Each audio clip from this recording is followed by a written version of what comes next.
Olá, meus amigos.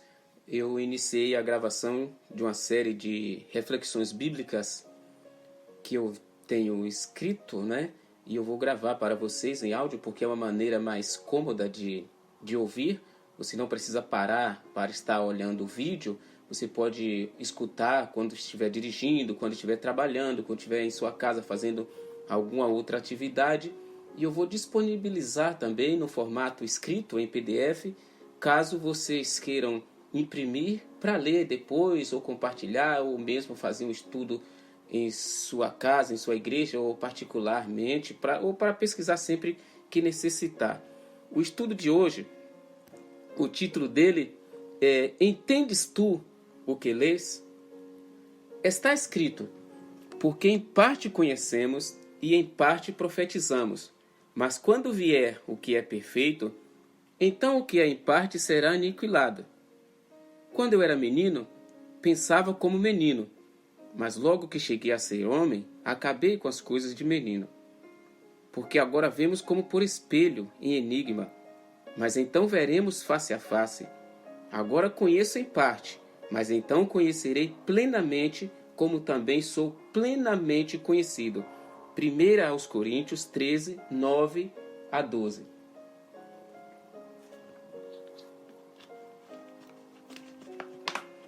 À luz de afirmações como esta, e muitas outras nas Escrituras Sagradas, que chamamos comumente de Bíblia, fica claro que há muitas coisas ocultas e misteriosas e indecifráveis à compreensão humana, visto que, de acordo com estas mesmas Escrituras, e seja lá por meio da crença popular ou por afirmações de dados científicos, não sei, o homem não consegue se beneficiar nem ao menos de 10% da sua capacidade intelectual.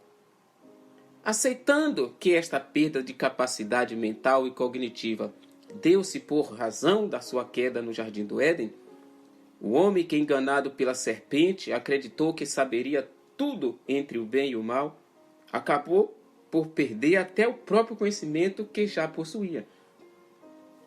Eu pergunto, estaria mesmo Darwin certo ou equivocou-se completamente com a sua teoria da evolução?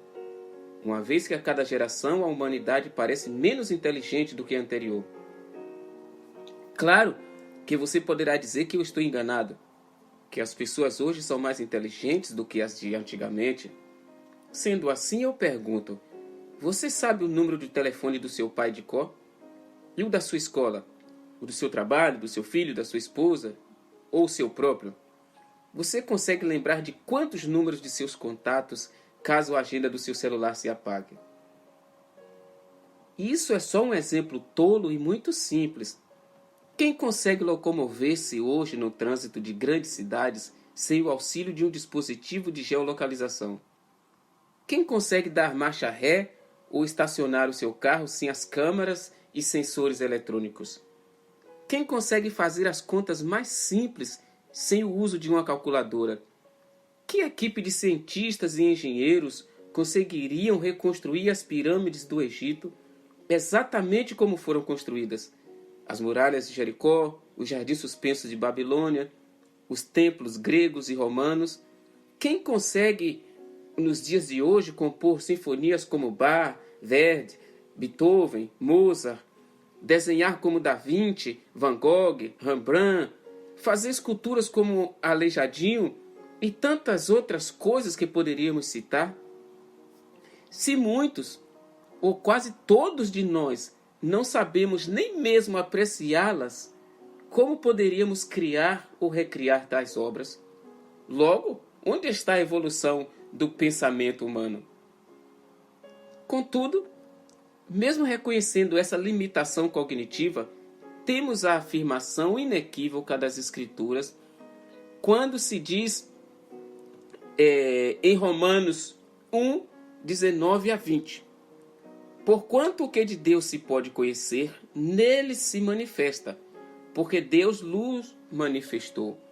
Porque as suas coisas invisíveis, desde a criação do mundo, tanto o seu eterno poder como a sua divindade, se entendem e claramente se veem pelas coisas que estão criadas, para que eles fiquem inexcusáveis. Depreendemos assim que nós, limitados ou não, dispomos de todo o conhecimento necessário acerca de Deus, de seu poder, sua obra e o suficiente para o nosso relacionamento com Ele. E apesar de existir muitas outras coisas por descobrir, e um dia o saberemos, não necessitamos quebrar a cabeça ou nos perder em sofismas e vãs filosofias para crermos em Deus, conhecer o plano da salvação e sermos salvos em seu Filho Jesus Cristo. Precisamos, outro sim, atentar para o que já está revelado e obedecer, como está escrito em Deuteronômio 29. As coisas encobertas pertencem ao Senhor nosso Deus, porém as reveladas nos pertencem a nós e a nossos filhos para sempre, para que cumpramos todas as palavras desta lei. Entretanto, o que vemos? As pessoas fazendo exatamente o contrário. Rejeitam tudo o que está evidente, nu, patente, claro, debaixo do nosso próprio nariz, recusam-se a aceitar o revelado e correm atrás do misterioso, do místico, do polêmico, do contraditório. Os entendidos ou espertalhões sofismam e cismam para descobrir quem foi a mulher de Caim, quem criou Deus, a forma da terra, o sexo dos anjos ou dos demônios, vai lá saber. A coisa é tão simples que chega a ser hilária. É lúcido afirmar que Caim casou-se com uma de suas irmãs ou uma de suas sobrinhas, o que não era de forma nenhuma ilegal ou imoral, e sim a coisa lógica. E se alguém tivesse criado Deus, logo esse alguém seria o Deus. Mas o que diz as Escrituras? Deus é o autoexistente, seu nome é Yahvé, que significa exatamente isto. Ele disse a Moisés: eu sou o que sou.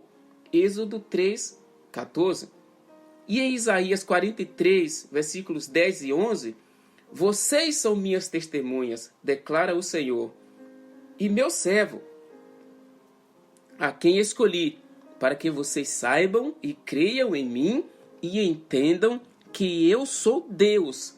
Antes de mim, nenhum Deus se formou, nem haverá algum depois de mim. Eu mesmo sou o Senhor, e além de mim não há Salvador algum.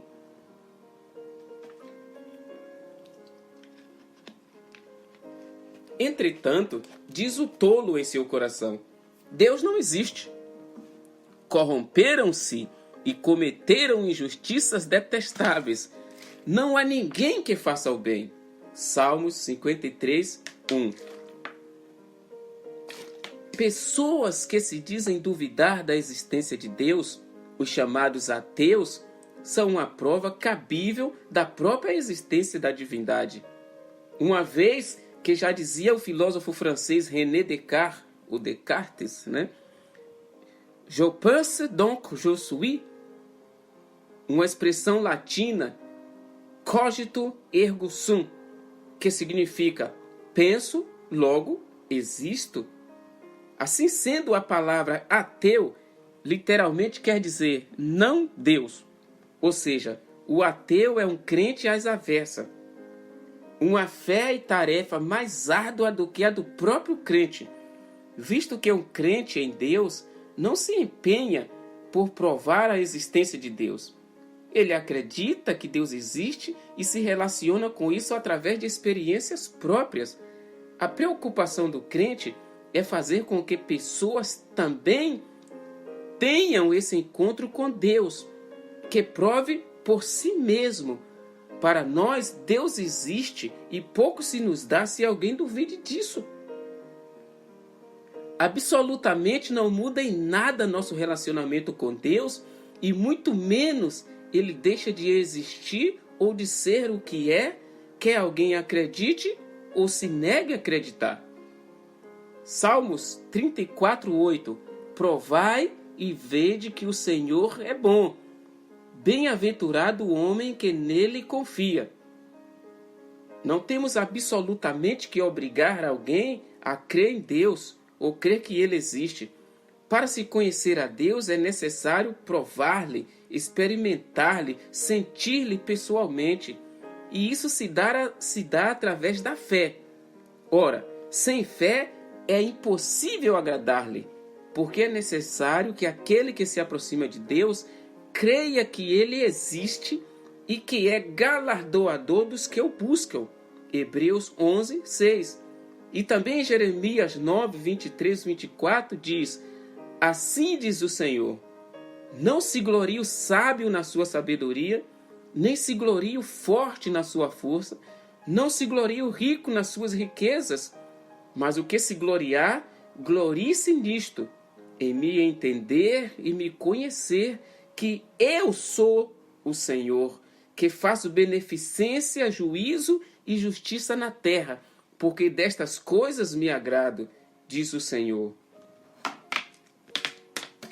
Portanto, o que se pode concluir através das Escrituras?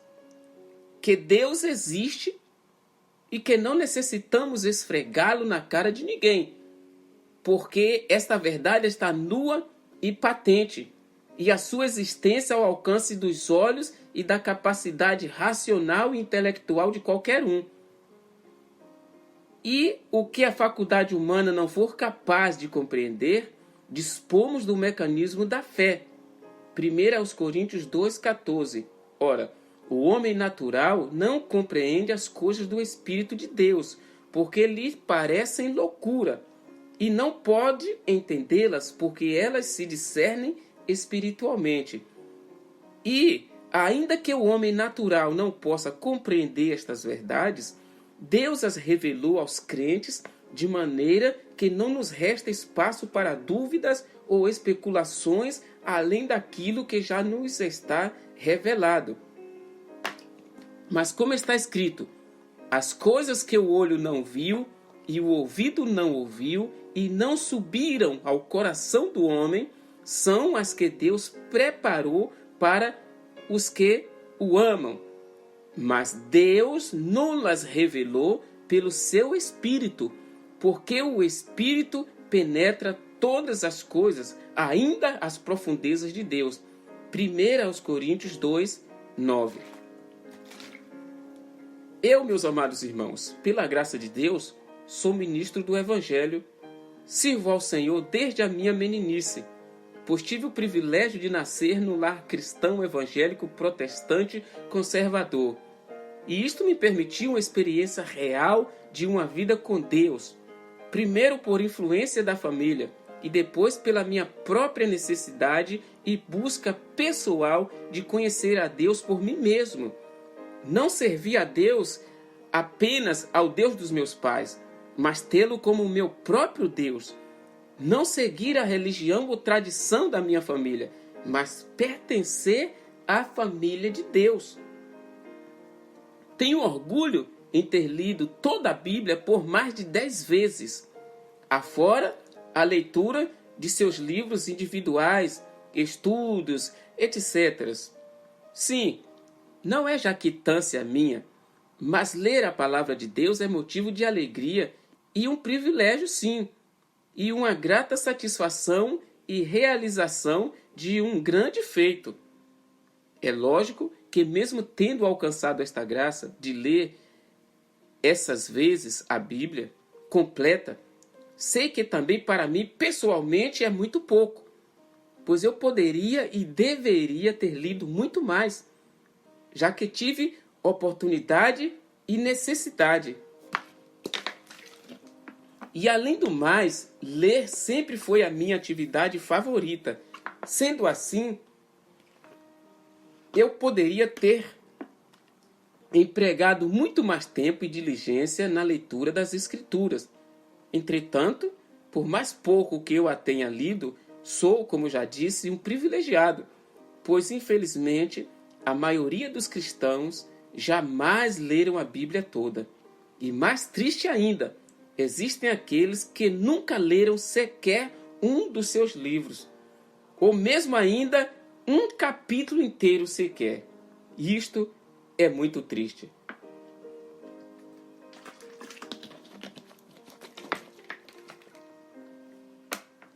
alguém pode dizer que não é importante nem interessante essa dedicação à leitura da palavra, pois o Espírito Santo é quem nos revela.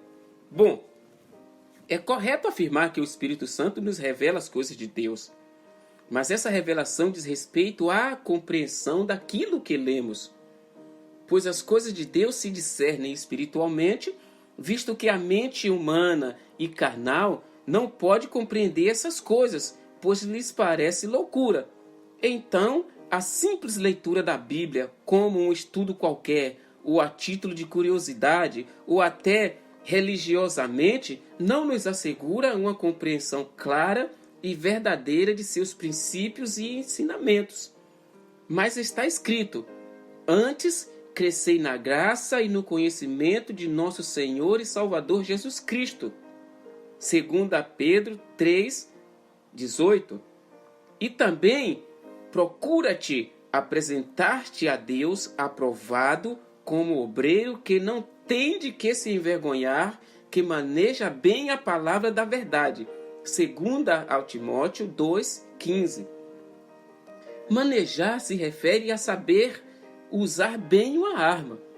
O Espírito Santo e a sua revelação é um poder, a dunamis, ou seja, o dínamo que Deus concedeu aos seus fiéis para enfrentar os poderes das trevas e os inimigos da cruz de Cristo e para sermos suas testemunhas, mesmo com risco de perder a própria vida. Mas recebereis poder ao descer sobre vós o Espírito Santo, e ser-me-eis testemunhas, tanto em Jerusalém, como em toda a Judéia e Samaria, e até aos confins da terra. Atos dos Apóstolos 1:8. Mas o soldado, ao se alistar no exército, a primeira coisa que ele precisa fazer é conhecer as armas, equipamentos e munições que receberá e com as quais vai lidar na sua caminhada militar. Caso contrário, poderá matar-se a si mesmo e aos seus companheiros. Poder sem conhecimento, antes de tudo, é uma ameaça. Por causa disso, há muitos cristãos confundidos e levados por todo o vento de doutrinas e enganos, destruindo a si mesmos e aos demais. Têm a unção, buscam a Deus, são sinceros, fervorosos, mas não sabem manejar a palavra da verdade. Infelizmente, há alguns cristãos que se orgulham de não ler a Bíblia. Sim, é isso mesmo. Dizem que estudar a palavra é coisa da carne. Mas se não fosse para os crentes lerem a Bíblia, qual seria a sua utilidade? Apenas para ser carregada debaixo do braço? Ou ser deixada aberta em cima de uma estante, juntando poeira? Por acaso Deus já fez alguma coisa sem serventia? A Bíblia seria apenas um objeto de adorno ou um oráculo de consulta no momento de dificuldade, como fazem os pagãos com seus amuletos e fetiches?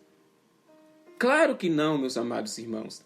A Bíblia foi deixada para que a leiamos e com muito afinco e com toda a dedicação. Não se aparte da tua boca o livro desta lei. Antes medita nele dia e noite, para que tenhas cuidado de fazer conforme tudo quanto nele está escrito. Porque então farás prosperar o teu caminho e serás bem-sucedido. Josué 1:8. No Salmo 1 diz que bem-aventurado o homem que teme ao Senhor e anda nos seus caminhos, pois o seu prazer está na lei do Senhor, e na sua lei medita de dia e de noite. E também encontramos a ordem expressa. Será também que, quando se assentar sobre o trono do seu reino, então escreverá para si um translado desta lei no livro, do que está diante dos sacerdotes levitas, e o terá consigo, e nele lerá todos os dias da sua vida, para que aprenda a temer ao Senhor seu Deus, para guardar todas as palavras desta lei e estes estatutos para fazê-los. Deuteronômio 17, versículo 17 e 18. Paulo também ordena a Timóteo o seguinte: enquanto aguardas a minha chegada, aplica-te à leitura, à exortação e ao ensino. 1 Timóteo 4:13. Evidentemente, há milhares de outras referências que nos exortam à leitura da Bíblia. E só através desta dedicação e submissão à inspiração e revelação do Espírito Santo, com humildade e em oração, com ações de graça, você será capaz de compreender a grandeza de Deus e os mistérios da sua obra.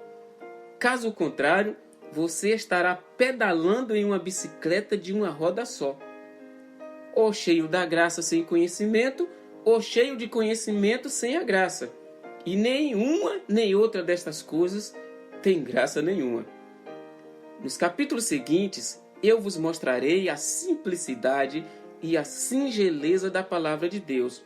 Coisas tão óbvias que nos estão reveladas e tanta gente ainda fazem confusão ou se perdem em debates que não conduzem absolutamente a lugar nenhum.